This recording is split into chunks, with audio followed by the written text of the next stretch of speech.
오늘 잠언 말씀에 이런 말씀이 있습니다. 지혜를 얻는 것이 금을 얻는 것보다 얼마나 나은고 명철을 얻는 것이 은을 얻는 것보다 더욱 나으니라. 오늘 우리가 하루를 살아갈 때, 또 우리들의 삶의 목표를 정할 때 우리들은 금과 은을 얻으려고 합니다. 그렇죠? 왜냐하면 금과 은이 있으면 무엇이든지 할 수 있을 것 같거든요. 금이 있으면, 은이 있으면 내가 원하는 것, 내가 바라는 것을 살 수가 있고 얻을 수가 있습니다. 금과 은이 있으면 안 되는 것도 될 것처럼 보입니다. 사람이 불안해하는 이유가 무엇입니까? 금과 은이었기 때문이죠. 그러나 성경은 분명히 말합니다. 금을 얻는 것보다, 은을 얻는 것보다 지혜와 명철을 얻는 것이 더욱더 낫다라고.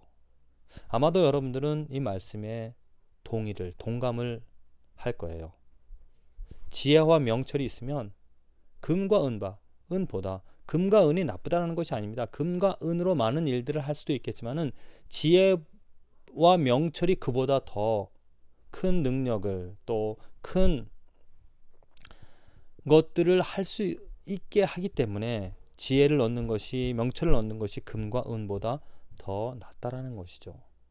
그렇다면 오늘 우리가 살아갈 때 어떻게 내가 지혜를 얻을 수 있고, 또 어떻게 하면 내가 명철을 얻을 수 있을까? 어떻게 지혜로운 삶을 살아갈 수가 있을까? 이걸 한번 생각해 봐야 한다라는 거죠. 지혜와 명철 어디서 옵니까? 잠언 기자는 분명히 말합니다. 하나님을 경외할 때, 하나님을 경외하는 것이 지혜의 근본이라고 말합니다. 그렇다면 하나님을 경외한다라는 것, 하나님을 경외한다라는, 하나님을 인정한다는 것이죠. 무서워한다는 것, 하나님을 경배한다는 것. 그 의미가 무엇인가? 하나님을 인정하는 것이 지혜의 근본이라고 했는데, 내가 오늘 살아간다라는, 내가 오늘 살아있는 이 삶이, 목적이 하나님 때문에, 하나님으로 말미암아 모든 것이 이루어지고 있다라는 것을 고백한다는 겁니다. 그래서 하나님이 지혜 주셔서 내가 하는 일들에 대하여서 하나님의 영광으로, 하나님의 뜻대로 되어지는 삶, 그 하나님을 경외한다라는 그런 진정한 의미는 바로 무엇이냐면 진리를 안다는 것입니다. 진리 가운데 기뻐하고 진리로서 살아간다는 것이죠.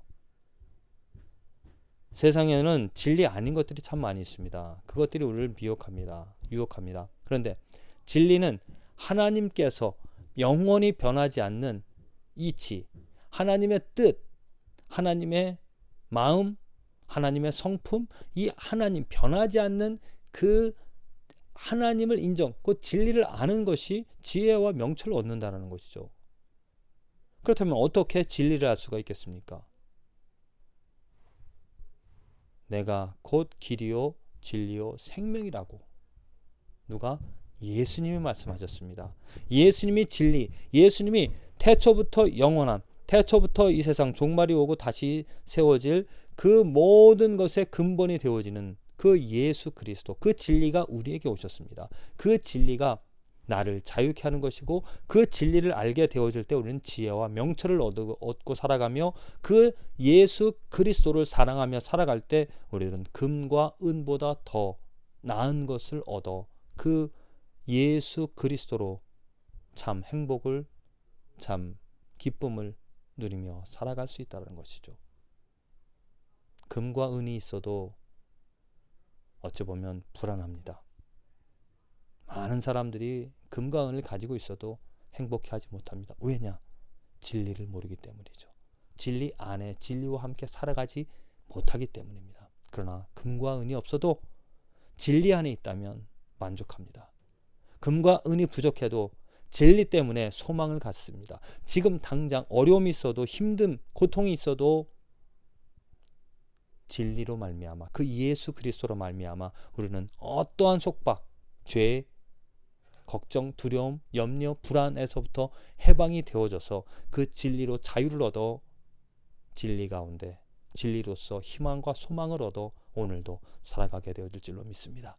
우리 부디 금과 은보다 뛰어난 이 지혜, 명철, 진리 대신 예수 그리스도를 믿고 예수 그리스도와 관계 맺고 예수 그리스도 안에서 살아가는 축복이 있어지기를 간절히 기도를 드립니다.